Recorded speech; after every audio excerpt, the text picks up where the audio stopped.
نہ اس دھرتی پیدا کیتا ہے نہ جان نہ سارا ورگا، اور نہ کوئی ہوسی نہ کوئی ہویا انہاں چاراں یاراں ورگا، اور تیرے غلاموں کا نقش قدم ہے راہ خدا۔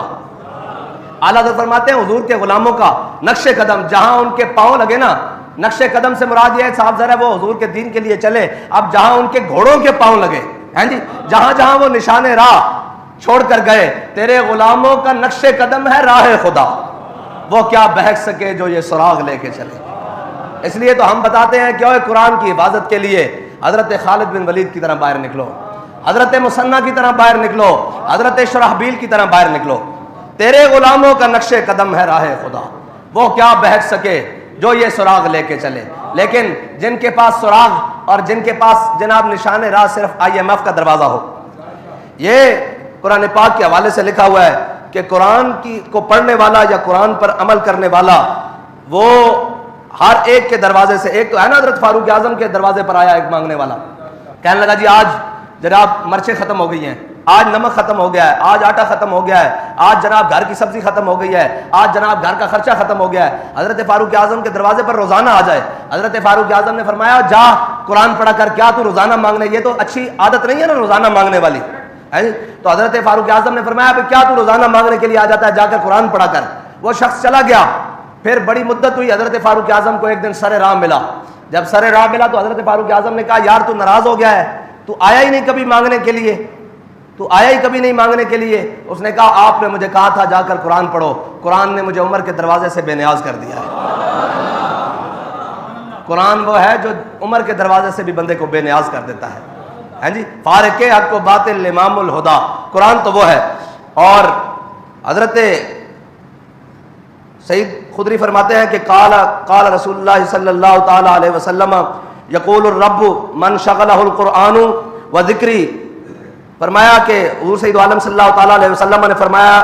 کہ رب العالمین نے فرمایا کہ جس شخص کو قرآن اور میرا ذکر اتنا مشغول کر دے کہ وہ مجھ سے مانگ بھی نہ سکے، ہیں جی، اس کا معنی یہ ہے کہ ہم نے امیر المجاہدین کو کبھی اپنی صحت کے لیے دعا کرتے ہوئے نہیں دیکھا، دین کے لیے اتنے مشغول ہو گئے، اللہ کے قرآن کو پڑھتے ہوئے اتنے مشغول ہو گئے، ختم نبوت اور ناموس رسالت کے لیے اتنی جدوجہد کی، میں نے تو اپنے ہوش میں امیر المجاہدین کو اپنی صحت کے لیے یا اپنے لیے دعا مانگتے ہوئے نہیں دیکھا۔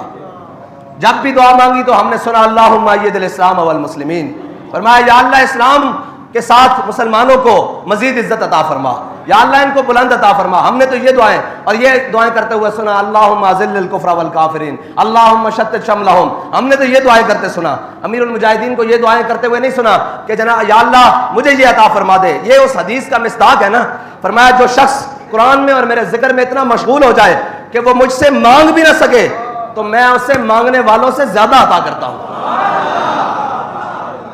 میرے آقا مولا صلی اللہ تعالیٰ علیہ وسلم نے فرمایا کہ اللہ تعالیٰ فرماتا ہے تمام کلاموں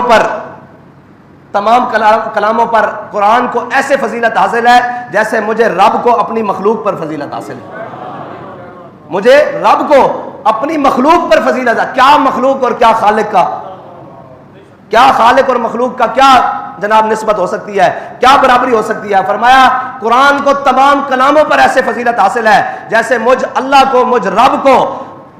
تمام مخلوق پر فضیلت حاصل ہے، یہ ہے قرآن۔ اور فرمایا میرا ذکر اور میرا قرآن پڑھنے والا، اس سے مراد یہی ہے نا میرا قرآن پر عمل کرنے والا، میرے قرآن کے دستور کو چلانے والا اور میرے قرآن کے مطابق زندگی گزارنے والا، ہیں جی، وہ اگر مجھ سے نہ بھی مانگے تو میں اسے اتنا دیتا ہوں کہ وہ راضی ہو جاتا ہے، ہیں جی۔ اور جو غیروں کے در پر قرآن کو چھوڑ کر جائے، اس کے اصول کو چھوڑ کر جائے، اس کے جناب قوانین کو چھوڑ کر جو غیروں کے در پر جائے وہ رج سکتا ہے، وہ تو کبھی انتظار میں رہے گا کہ 2 ارب ڈالر سعودیہ نے دیے ہیں، اب جناب یہ ختم ہوں گے تو اگلے کس سے مانگوں گا؟ جو کچھ مانگنا ہے اکبر خدا سے مانگ، یہ وہ در ہے جہاں ذلت نہیں سوال کے بعد۔ اور اس کا مطلب خدا کا در حضور کا در ہی ہے نا، جو وہاں سے ہو یہیں آ کے ہو، جو یہاں نہیں تو وہاں نہیں، بخدا خدا کا یہی ہے در، ہاں جی، بخدا خدا کا یہی ہے در، نہیں اور کوئی مفر مکر، جو وہاں سے ہو یہیں آ کے ہو، جو یہاں نہیں ہاں وہاں نہیں۔ یہ اس کا مطلب یہی ہے کہ حضور کے در پر آنا پڑے گا نا، اور قرآن پڑھنا پڑے گا اور قرآن پر عمل کرنا پڑے گا۔ اور قرآن وہ ہے وہ معزز سے زمانے میں مسلمان ہو کر. قرآن وہ ہے جسے صحابہ نے پڑھا اور پھر رومی جاسوسوں نے دیکھا, انہوں نے کہا یار یہ کون سی مخلوق آ گئی ہے, یہ کون لوگ آ گئے ہیں جو نہ دن دیکھتے ہیں نہ رات دیکھتے ہیں, نہ جناب سمندر دیکھتے ہیں, نہ دریا دیکھتے ہیں, نہ جناب صبح دیکھتے ہیں, نہ شام دیکھتے ہیں. یہ جدھر آتے ہیں جناب گھما کے رکھ دیتے ہیں, جناب لشکروں کے لشکر اڑا کے رکھ دیتے ہیں. اور جناب یہ وہ لوگ ہیں جن کے اٹھے ہوئے قدم کبھی دفاع کے لیے بھی واپس نہیں جاتے. یہ کون سی مخلوق آ گئی ہے؟ انہوں نے کہا بھئی اپنے جاسوس بھیجو اور دیکھو کہ یہ کیا کرتے ہیں, یہ کون سی ایکسرسائز کرتے ہیں, یہ کون سی خوراکیں کھاتے ہیں, یہ کون سی ٹریننگ لیتے ہیں, یہ جناب کون سی مشترکہ فوجی مشقیں کرتے ہیں جن کی وجہ سے جناب ان کو شکست ہی نہیں دی جا رہی. تو رومی جاسوس آیا اور وہ کچھ دن صحابہ کے لشکر میں بیس بدل کے رہا, اور بیس بدل کر جب رہا تو واپس گیا نا, تو جا کر اپنے جناب جرنیلوں سے کہنے لگا, اپنے بادشاہوں سے کہنے لگا, اپنے قیصر روم سے کہنے لگا, اور جناب اپنے ہرکل سے اور سب سے کہنے لگا. اس نے کہا عمر حبان باللیل و فرسان بالنہار. انہوں نے کہا رات کو جب وہ آپ اللہ کے حضور کھڑے ہوتے ہیں نا اور قرآن کی تلاوت کرتے ہیں, سجود اور جناب رکوع کرتے ہیں, وہ کیا کہتے ہیں, نہ قیام نہ قعود نہ رکوع نہ سجود, بردرے یار گزارے نماز عجبے. ہاں جی, کہتے ہیں جب جناب اللہ کے ہاں کھڑے ہوتے ہیں نا نماز پڑھنے کے لیے, اور جناب جب قرآن کی تلاوت رات کو کرتے ہیں, اور جناب جب سوچ سے قرآن پڑھتے ہیں, تو لگتا ایسے ہے کہ انہیں دنیا و مافیا کی کوئی خبر ہی نہیں, ان کا دنیا سے کوئی تعلق ہی نہیں, ان کا دنیا داری میں کوئی رہنا ہے ہی نہیں. یہ تو کوئی اور راہب ہیں جن کا کوئی دنیا داری سے تعلق نہیں, یہ کٹ کر اپنی زندگی جی رہے ہیں. کہتا ہے رات کا منظر یہ ہوتا ہے, ساری رات کھڑے ہو کر اللہ کے حضور قرآن پڑھتے ہیں, نمازیں پڑھتے ہیں, تلاوتیں کرتے ہیں, ذکر اذکار کرتے ہیں. وفرسان بالنہار.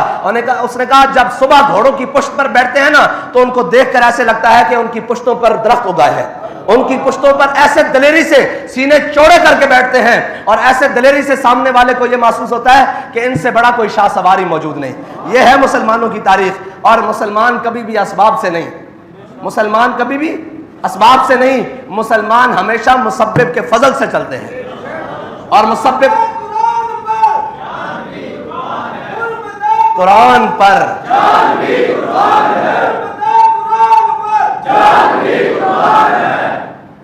یہ